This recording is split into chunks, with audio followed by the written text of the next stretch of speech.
Good evening. We're going to take our masks off.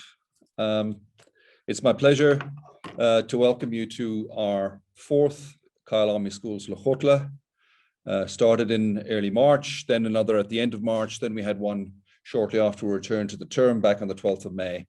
And tonight we're coming back to the central issue of transformation, diversity and inclusion for our second Lekgotla on this topic. It's my pleasure tonight to have my colleague, Thembi Mashigo with me. Thembi, welcome. Good to have you with me. And thank you. Good. And we were looking forward to having 3 students from the college with us tonight as well. But events during the course of the last few hours led to a change of plan because the grade 12 students at the school have been asked to go home into isolation and therefore not with us. And we have load shedding as well, which prevents another student from joining us. So tonight is going to be our voices and student voices, except perhaps not in exactly the way that you would have expected. As we normally start in these events, we speak to the whole purpose of the Lekgotla. And really it is about coming together, sharing together, working together and succeeding together. And I think what you're going to find as well is that before we finish our presentation this evening, you'll see that the next 2 Lekgotlas are going to have parent voices, Thembi, and we're going to have the voices of our heads of schools also. So the next Lekgotla is scheduled for 3 weeks from tonight, right at the end of the month.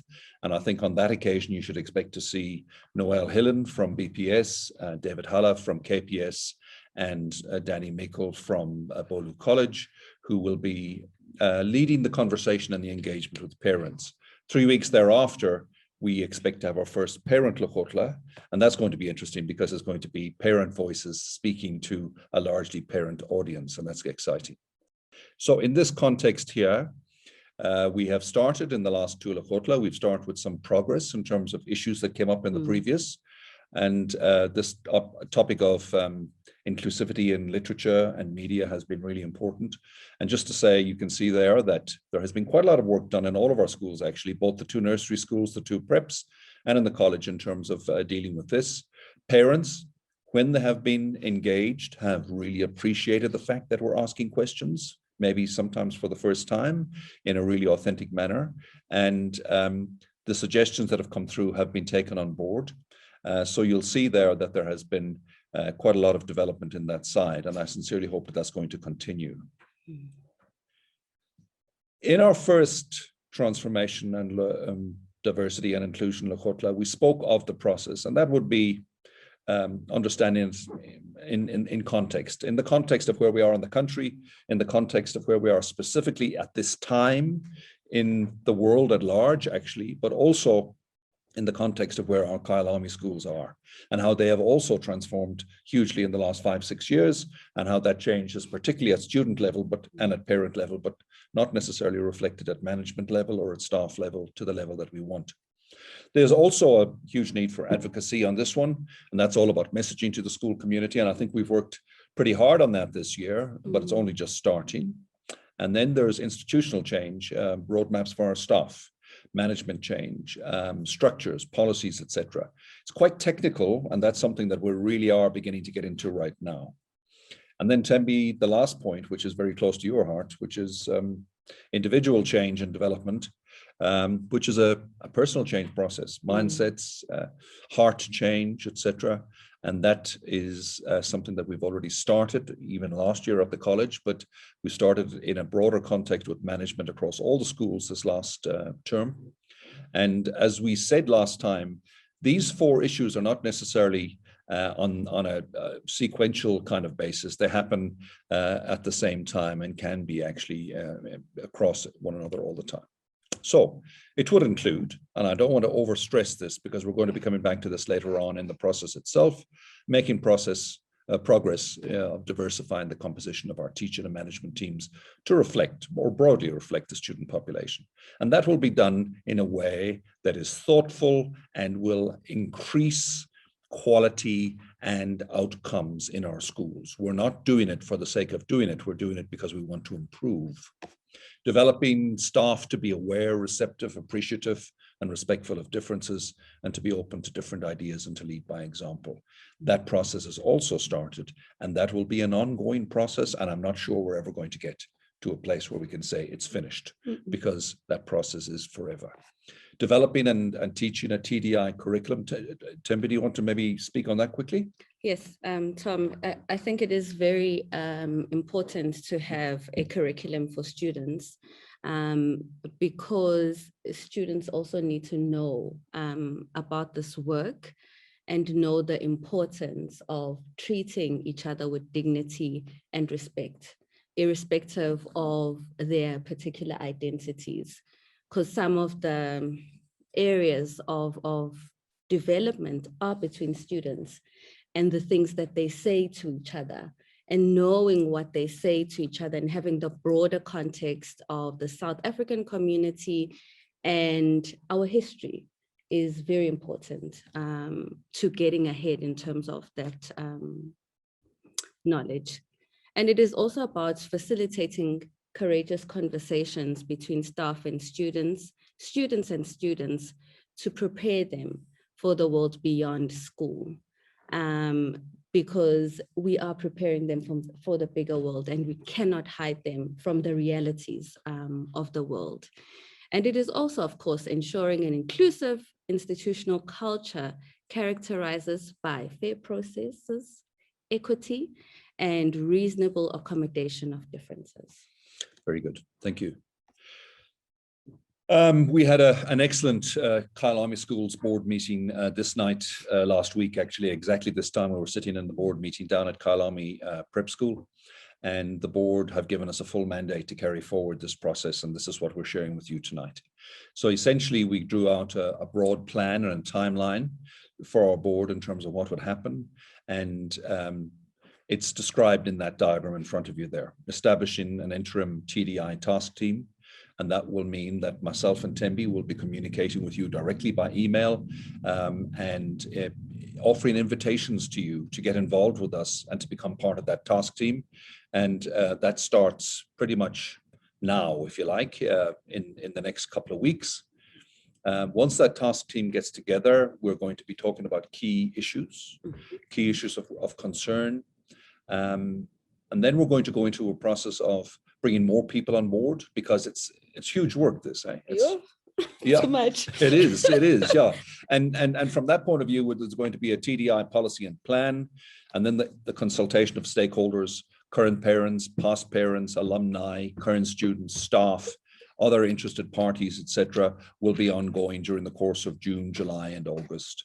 And then we're going to be focusing on key focus areas that will be the primary lead aspects for our strategy for the rest of the year going on and for next year. And then we're going to have to put resources, measurements, and evaluation tools in place, because there's no point in going into this with a great deal of enthusiasm and then not having any measure as to how far we've come. It's really our intention as we go forward here that coming out of the Q3 board meeting, which is scheduled for the 15th of September, we're going to have a mandated plan that's based on what we will develop in the next 3 months. So parents out there, staff out there, alumni out there, any other parties out there, if you would like to be involved, the invitation is open now. And we're going to be following up in the next couple of days with letters to you. We want this to be as inclusive as possible. And we're looking forward to it, but we also understand the huge amount of hard work ahead. Thembi is now going to take you through other aspects of that in terms of how that might look. So in terms of our stakeholder engagement, it is a very crucial and important process, part of this process. And we do need buy-in and critical engagement from the different stakeholders. So everyone in this community is important. And once people have been genuinely consulted and feel that they're heard and their input is considered, you will often find that there's no reason to oppose what we are putting in place as the institution. Although, because the process is unfolding, there might still be different voices that have different contributions in terms of this journey. Also, in terms of contributing to the work, at an individual level. It creates a sense of empowerment, community, and ownership because you are contributing, you are putting in your insights. At the same time, we also do need to consult and have expert views and opinions and volunteers, because we all have different areas of interest and areas of expertise. And that is very important to bring into the process. So we will be looking at different processes in terms of the intentional communication, both qualitative and quantitative processes. In terms of the quantitative, looking at reaching broader numbers, picking up on major themes. And then of course, in the qualitative processes, hearing individual voices, hearing the nuances of thoughts and feelings, of experiences of people. And that will come in private forums, sometimes in open forums. So just the different ways in which we engage with each other as a community. So you will be getting communication from us. We are looking forward to engaging you in focus groups and engaging with outliers, because the outliers also put in the different insights and the important insights that sometimes go beyond group thinking. And we'll be contacting you through email and often anonymous feedback. So in terms of thinking points, I really just wanted to touch on the aspect of intersectionality, because often when we come into the TDI spaces, people think that it's only about race, but it's not only about that. Gender is important, religion is important, and spirituality is important, sexuality, and also the differently abled. And we know that within this month, it is Pride Month. And so also creating safe spaces for the different kinds of people in our communities to connect. What we also find sometimes that happens when we do the TDI work is an absence of white voices, you know, around questioning, do I have a place? Do I have legitimacy? Can I contribute? And if I do contribute, will I be shut down? Will I be seen as a perpetrator? But what we are saying is that the white voices, white bodies, white people are important in this conversation, and we can't go ahead and leave certain people behind. So the invitation is out there to engage. Sometimes it might be necessary to have working groups and alliances, especially along race.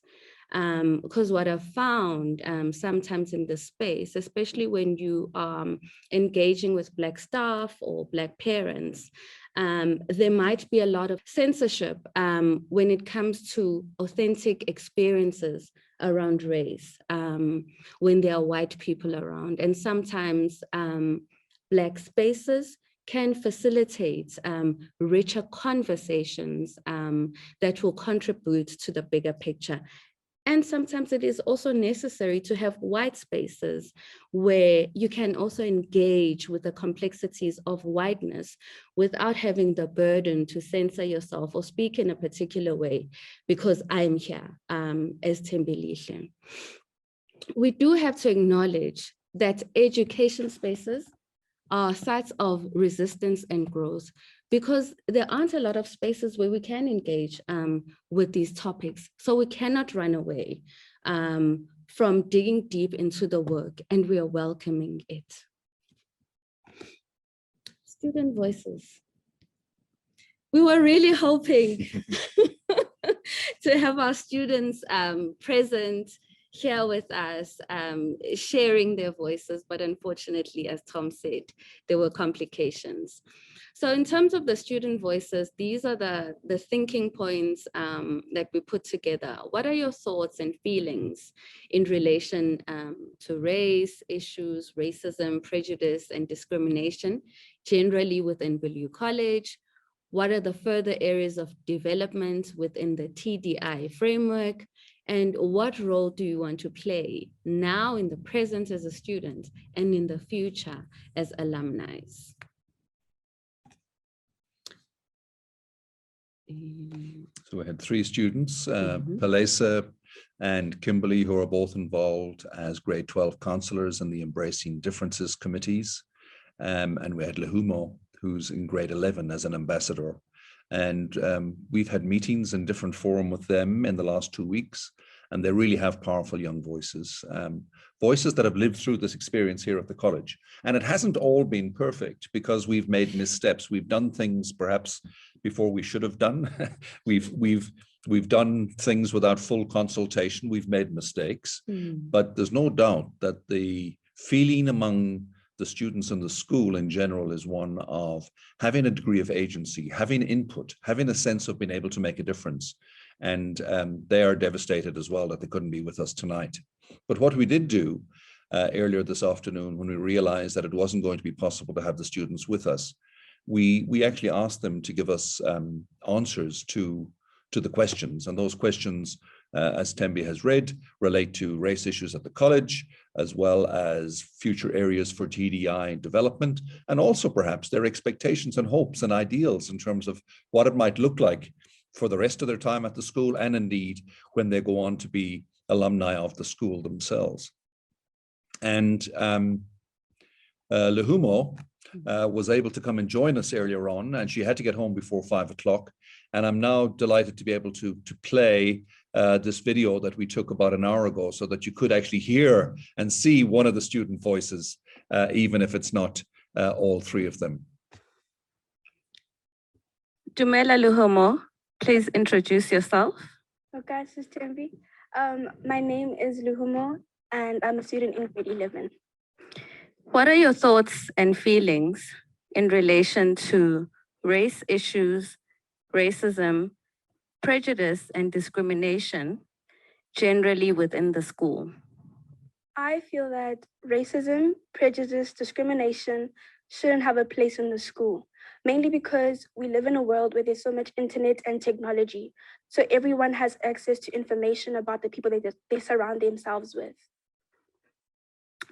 What are the further areas of development within the transformation, diversity, and inclusion framework? I always say communication. As a school, we should be able to create a game plan when a specific issue comes up, so we can create transparency for those who are involved, and that everyone understands what's actually happening in that specific issue. What role do you want to play now as a student and in the future as alumni? As a student, I think I have done as much as I could. I've joined as much subcommittees to minimize racial issues and discrimination across the school. As an alumni, I would really love to be able to join a committee that connects me across all the Kyalami schools and be able to be in touch with what actually happens across the schools. Siyabonga Lehumo. Thank you for having me. Dumela. Lehumo also gave very articulate written answers earlier on today, just in case we weren't able to do that video. And these answers will be on the slides that you will get in the recording after the production. One of the other students, a young woman that I haven't actually met personally, Thembi, but I've met her online in the anti-racism task team meetings a couple of times. I've really been impressed with her voice, etc. And she gave some very articulate answers as well. Would you like to maybe speak to that? Palisa. So Palisa said, in terms of the areas of development, communication with the members of the school as a whole, including parents, with the improvements and relevant changes that the school body should be aware of, the LGBTQIA+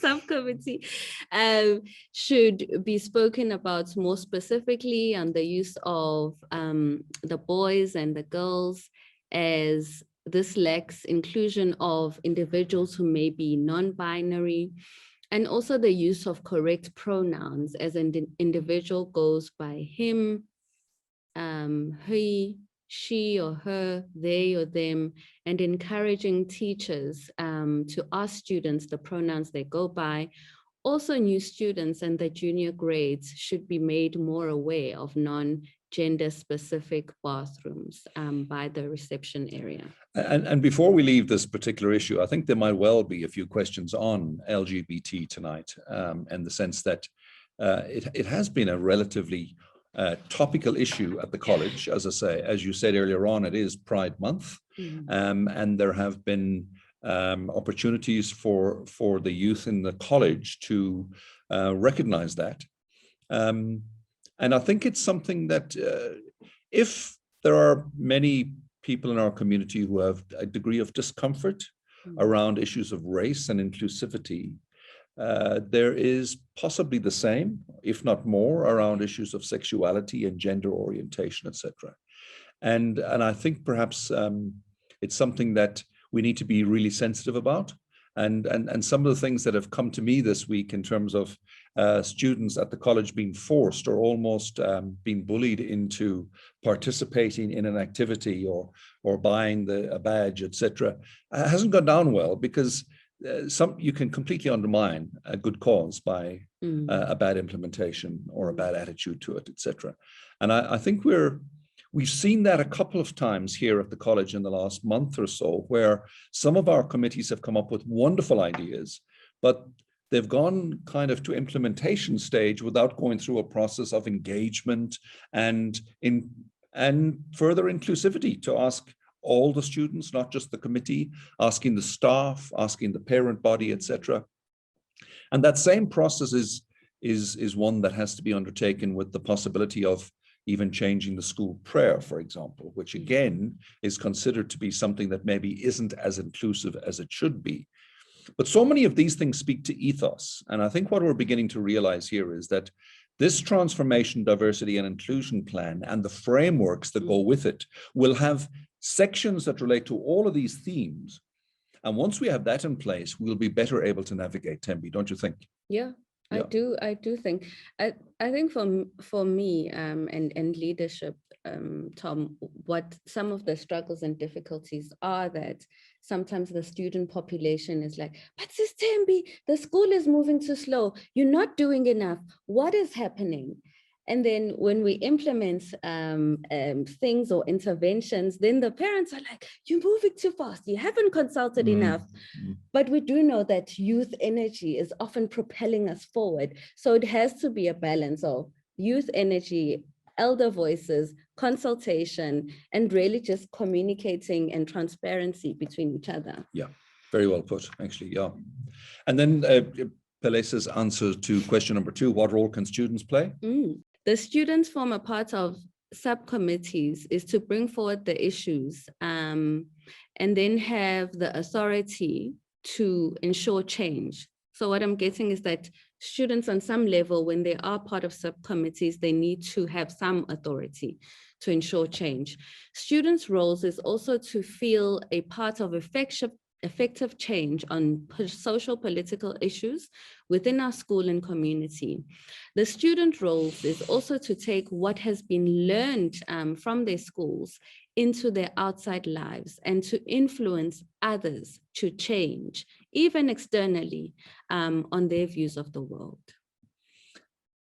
And then in the broader context, I mean, Pelesa spoke so well on this at the last ARTT meeting, where, you know, we've got a long way to go in this school and indeed across the group, but there's no doubt that there has been significant changes.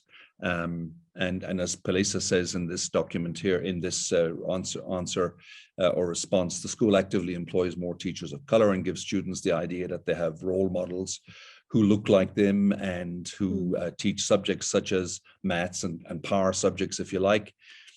Most of the other race issues are among students with other students. It's not really an issue among staff and students. And in some ways, the socialization that one gets in broader society is playing out in the school. And that obviously means that we're a microcosm here. But you know, the whole idea here is that students are being encouraged to participate in these difficult conversations about race, no matter what race they are. And I think, Thembi, you said something really interesting there just now. This is not just an issue of Black voices speaking about everyone else. This is an issue of our voices speaking about how we want to build this community going forward. So it's Black voices, colored voices, Indian voices, white voices, and any other voices that you want, saying, what do we really want in this community, etc. And I think, as Belessa says here, she would like to see the students take initiative. And I would actually say that it's not just initiative about ideas or initiatives about programs in the school. I think it's initiatives about social awareness and social involvement and social entrepreneurship among the students themselves for people outside of these schools. We don't have to go far before we see places where we can make the world a difference. And our students should feel that agency as well. So in the context of the voices, we had another voice here, and Kimberly was never going to be with us this evening because she went into isolation yesterday herself. In terms of racism and racial issues within the school, racism is still existent, and I think to some extent racism will always exist.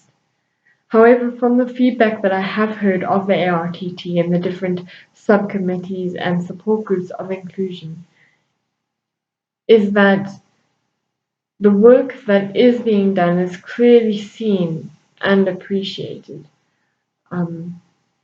And is to some extent taking effect, as now the rest of the school knows that there are systems put in place to help fight against discrimination and racism.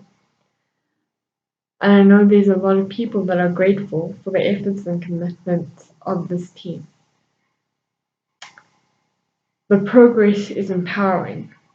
However, with this kind of system to work, there needs to be a level of participation and willingness, which I don't think has been fully accomplished yet. Because in order to spread and speak awareness, there needs to be awareness. And this can't happen if matters aren't brought forward. So I think just to continue doing and moving, progressing the way that we are, over time, hopefully, these barriers can be broken down. We can break down these barriers. Then, in terms of further development of the ARTT in its framework, I think that just inviting and creating further opportunities of student-to-student engagement, and introducing different diversity discussions in classes and just general school activities, and just allowing connection of the school to these issues, because I think building on that, there's power and there's strength in uniting individuals and becoming united as individuals, because it creates value, it creates spirit, it creates pride. And I think that's one of the most important things to focus on as a school. In terms of where I want to be and how I want to assist the school, I would like to stay as a medium of encouragement and support in whatever way that entails. Over the past few years, having witnessed the change and the progress within the school, and just in this year how much has been done, I'm incredibly proud to say that that has happened. And so I would just like to continue to be a medium of support and encouragement in whatever way that comes, and just like to see where the school goes from here. Thank you for listening. Enjoy the rest of your evening. Yeah, and I think there's a lovely possibility here, in that after Kimberly and Pelisa leave at the end of this year, they can be agents with us. They can walk with us on this journey as we go forward in the next few years on this one as well. So folks, I realize it's been disrupted, and it was disrupted on our side as well because of the power cut and the fact that systems went down. So it wasn't as fluent perhaps as we would have liked, but we still have a large number of participants online, and I sincerely hope that the presentation still flowed to one level or another. I'm going to now ask my colleague, Mark Naidu, to perhaps just go to the chat line. And Mark, if I can ask you to perhaps just give us some of the questions that have come up. Thank you. Thanks, Tom and Thembi. I hope you can hear me well. Got a question from a parent, and he wants to talk to a slide that you had earlier on, which mentioned stakeholders. And the question really is, who are the people who have a vested interest and input in the into this process? Who will you invite to have input as stakeholders? The first stakeholders, I think, are the staff at the school, and that would be staff at all levels across all of our schools. So you would have seen in some of those notes that there will be staff forums, because many of the issues around ethos, culture, policies, etc., and structure speak to the staff lives and the experience they've got. So that's the first big stakeholder. The student stakeholder body, as you've heard from the student voices, I think, it's pretty well represented here at the college, but it's not the same at the prep schools. And I think it's unreasonable for us to expect that children in nursery schools or in junior primary schools can really have voices as such. Their voices very much are through the proxy of their parents.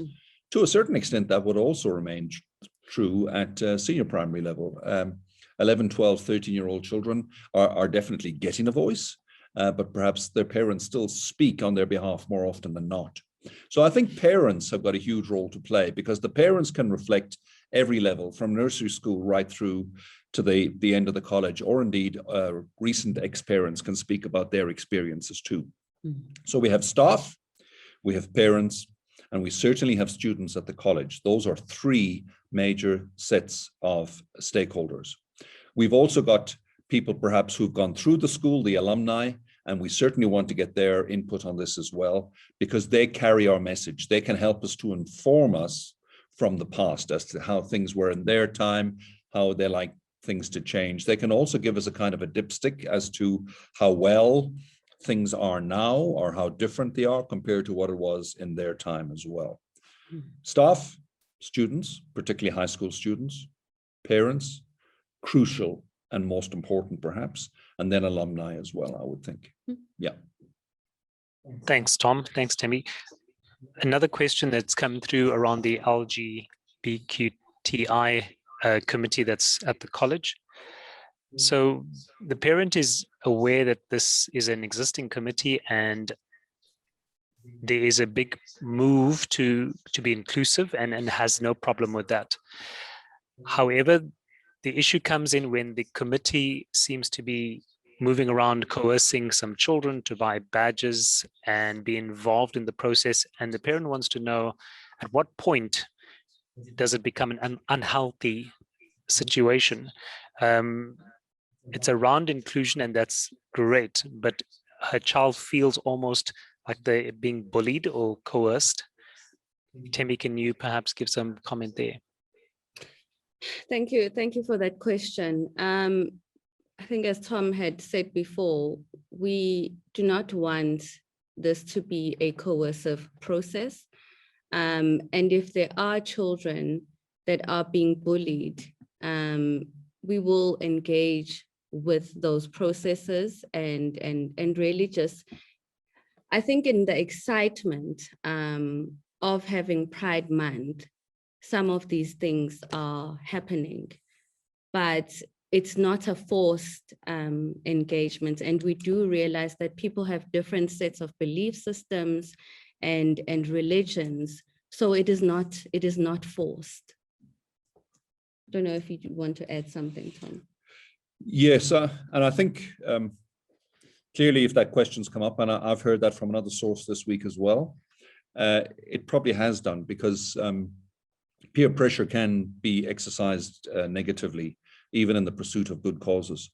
I think we have to use these as learning opportunities for student leaders as well, to say, yes, you may have a cause, it may be a worthy cause, we may support you in broad principle, but it cannot be forced down the throat of people in your school, in your community, because that actually just undermines the whole effort. And Thembi mentioned that in one of her slides just after the lights came back on, if you like, and that is inclusivity means extensive engagement with all parties. It shouldn't be a surprise to any section of the community that something of this nature is happening.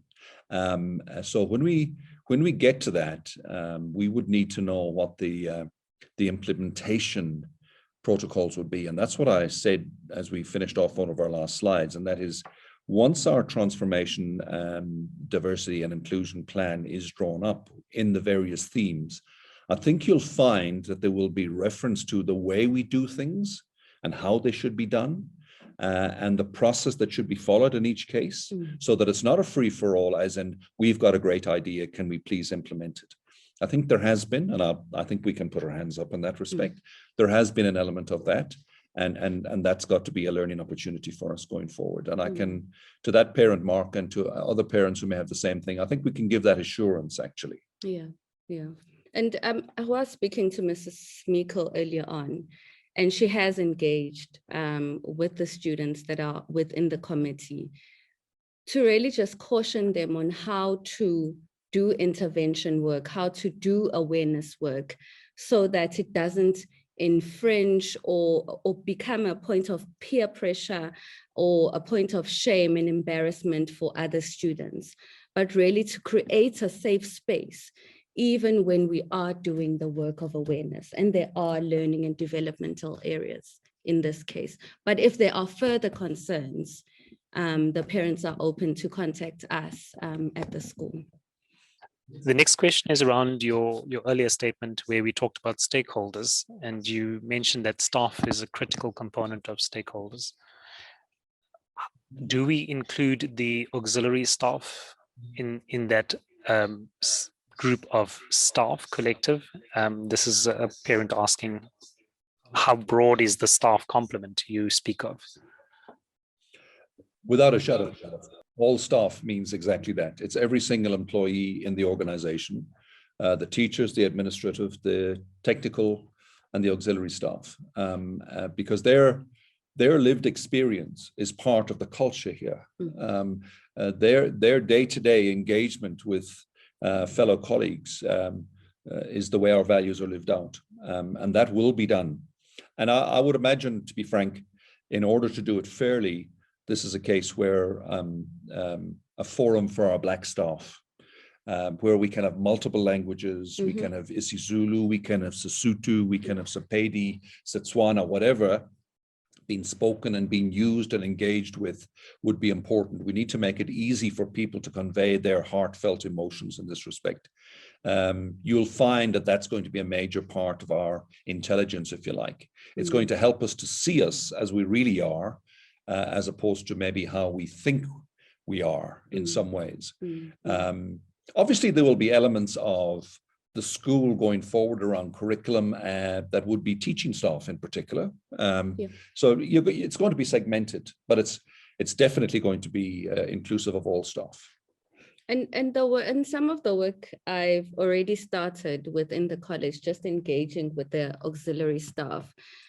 At the same time, there has been kind of more attention on the academic staff and the students in terms of addressing those concerns. But the engagement with the auxiliary staff has started at the college.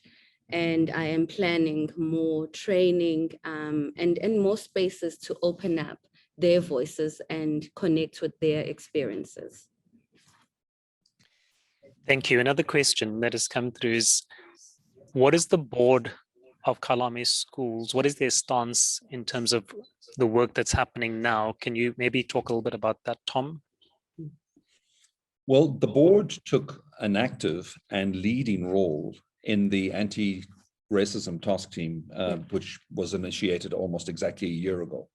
Up until now, right to this day, the chairman of the board, Dr. Chikwanda, and the members of the board, the directors of the board, attend all of those meetings.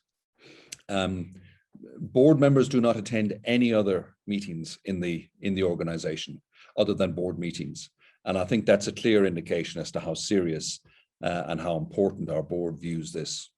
As I mentioned at the outset, this day last week, we had a really robust and good board meeting on several issues. And one of the big issues of discussion was this one. The board gave myself and the executive team full mandate to pursue this process, to develop it, to have it detailed and presented to the board for the meeting in the third quarter in September. And they're fully expecting us to do a good job on that. And obviously the board themselves will have an active role to play as we go along. It's not as if they're just bystanders waiting for us to come to them with the final product. We will be engaging with board as we go. I might also add something else actually, and that is that the board themselves understand that transformation and diversity starts at board level too.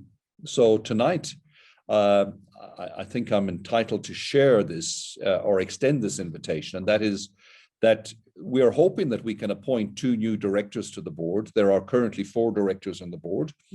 We're hoping to appoint 2 new directors to the board by the third quarter meeting in September.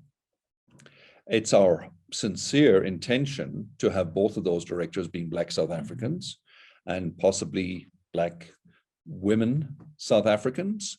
And in particular, we're looking for people who may have expertise in the legal profession or in government. And we're also looking for somebody who would be expertise in education. And we're thinking there particularly perhaps of tertiary, and as opposed to schooling education. We've got quite a lot of good experience and expertise in terms of basic education here in the group itself.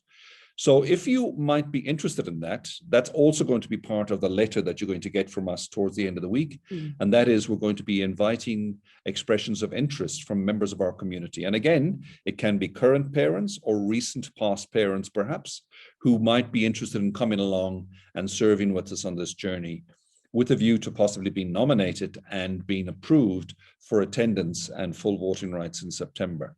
That also is a strong signal from the board as to how we want to change. Thank you, Tom. That was a question that seemed to resonate on the panel as well about the TDI initiative at the board level, but you've answered that. The next question takes us back to the LGB conversation we were having earlier on.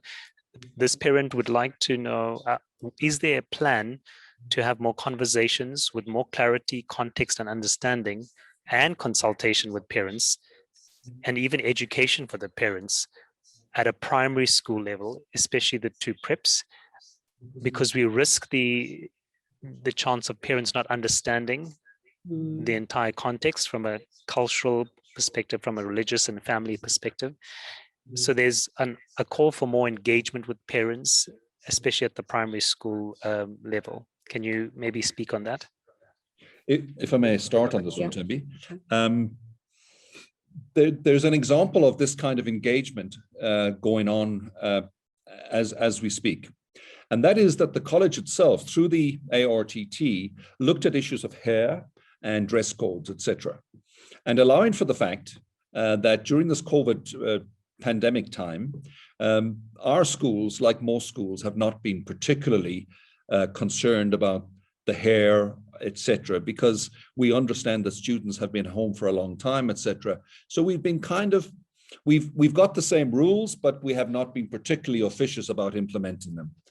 But we're all hoping that there will come a time fairly soon where life gets back to normal here at Bolu and at the Kyalami Schools Group, and indeed across the country, in which case, if we have rules, we ought to implement them. Now, coming out of the anti-racism task team group on this particular issue, there was a feeling that we needed a simpler, more inclusive set of rules. And at the board meeting in March, Mrs. Mikkel presented a set of changes to the hair rules and the dress rules, etc. And the board accepted them for girls, because essentially the rule was as simple as you may wear your hair in any form that is natural, of a natural color, as long as your hair is off the face. The rules for boys presented at that meeting were somewhat more cumbersome and actually didn't quite have the same fluency. And the feeling was at the board meeting back in March, it was the 24th of March, I think, was, well, why can't we do something as simple and as elegant for the boys? And indeed for children in the school who choose neither to identify as boy or girl, which there are several in the school.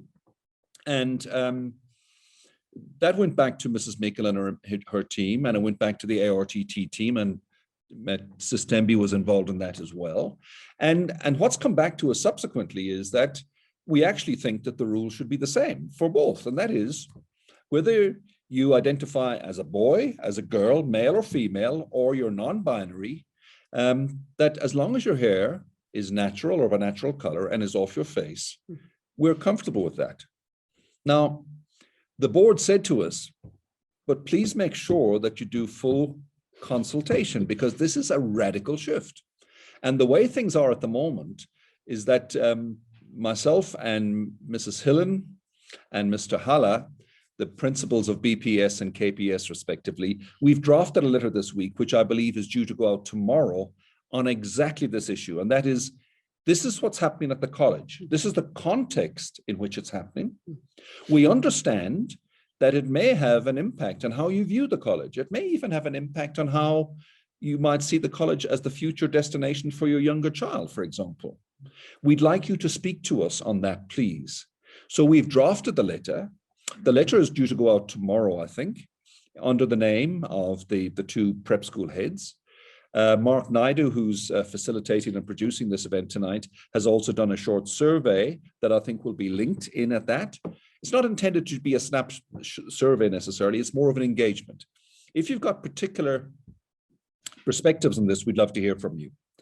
What has come through already as we've gone through this process is that we need to have education, we need to have open forums with parents across all of our schools, but particularly at our prep schools, about issues like this, because we can't imagine that we can change things at the college without having a ripple effect down at the prep schools. So in exactly the same way, when it comes to LGBT and the like, we do need to sensitize and educate parents around that. I think our prep school heads are saying, well, let's not create a discussion if the parents in the school don't want the discussion. So it's going to be interesting to see what comes back from our parents in that respect. But I think our heads are aware that we cannot simply say that there's a divide or a wall between the last day of grade 7 and the first day of grade 8. That's not the way life is lived. Certainly, our older students in the senior primaries in grades 6 and 7 at our prep schools are already engaging in some of these issues. And we ought to be able to go and meet them in that space, don't you think? No, definitely. Even from preschool level, some kids already have a sense of exploration around their gender. So we can't wait for high school to have these very important conversations. And what we've already started to do is consult with different experts so that we can put together a panel where parents can ask these critical questions around gender, sexuality, sex, because quite often when we talk about such topics, there's a lot of anxiety that comes in the system, that comes up for parents. Are we ready to have these kinds of conversations? And so when we engage with experts in the field, there are also different schools who are having different panels, different experts come up to talk with parents. So watch out, because the communication is going to go out. We are going to set a panel conversation, and I think it needs to be across all of the schools, not only in the high school. Yes, I agree. Thank you. Thank you. Does the conversation around hair also extend to uniform? Oh, is that also going to be looked at, or are we looking at just the hair policy at the moment? In terms of, are we talking about non-binary aspects of uniform? Which aspects of the uniform are we talking about? Well, there's just a mention around the formal uniform. Would uniform still be a requirement, or are we going to go to casual wear? Is this how far it will go, or the school's still looking at a traditional approach there? I would say so. I think we got to be really careful here that, and I think we said this at the in the first Lekgotla on this topic. We've got 5 excellent schools in this group. They are really, really top of the class. So much of what we do is excellent. The standards are extraordinarily high. We're amongst the most blessed and privileged in the country. And yes, we're not perfect, and that's just why we're on this awkward journey. But we're not going to be, as the phrase goes, we're not throwing the baby out with the bathwater. And I think uniform and ethos and deportment and conduct are like part and parcel of what it means to be in a school of this type.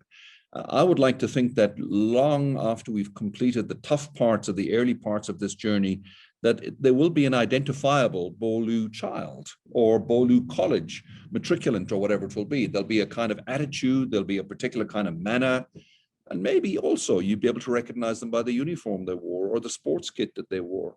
I don't imagine that we're going to be looking for Civvy Street or something like that. No. And I think South African society actually kind of requires that of us too, you know. And most schools across the world, most top class schools in the Anglo-Saxon world at least, and indeed across this African continent in terms of the top international schools, will have a uniform of some sort. Yeah. The conversation around uniform, especially with our students, has not been, we do not want to wear uniforms. It really has been, especially with the female students, around the spec that needs to accommodate, going to be quite explicit, a changing body, wider hips, etc. That is not only a Western Eurocentric smaller size of fit, but what is the African body and the spec. And so we're adjusting uniforms in terms of that, but the look and the feel of it is not going to change, I think, and I agree. Yeah. Thanks. We've got 3 minutes to go before we have to conclude, but there's one more question that I want to pose, and it really comes up as a concern regarding the gender issue. So parent is cautioning against the confusion that our children already experience between the boy-girl type gender issue, and especially at a prep school level when the children are trying to deal with a whole lot of other things. Is there going to be a very considered approach in terms of how we brace that topic in terms of boy, girl, non-binary, etc.? There must be. There must be. At the prep schools, it's quite different in terms of the younger age.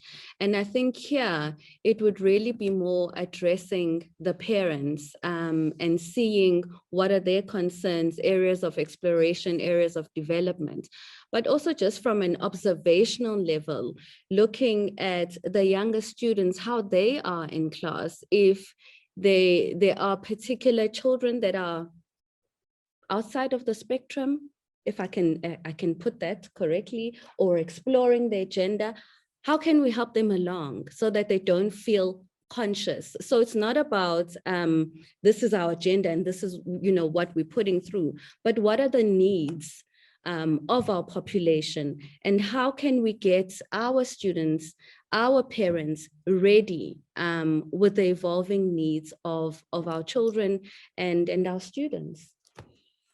Yeah, I would agree.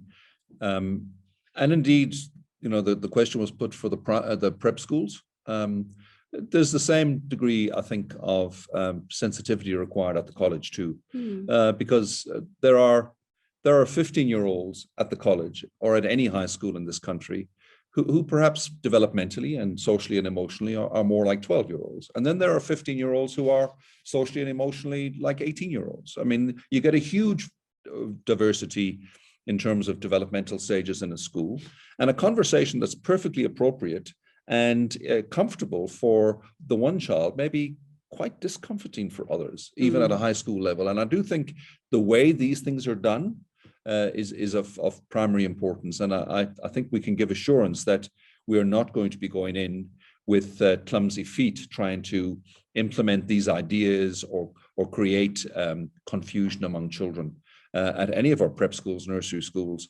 or at the college. But at the same time, we're certainly not going to create hostile spaces for children who need that understanding and that inclusion.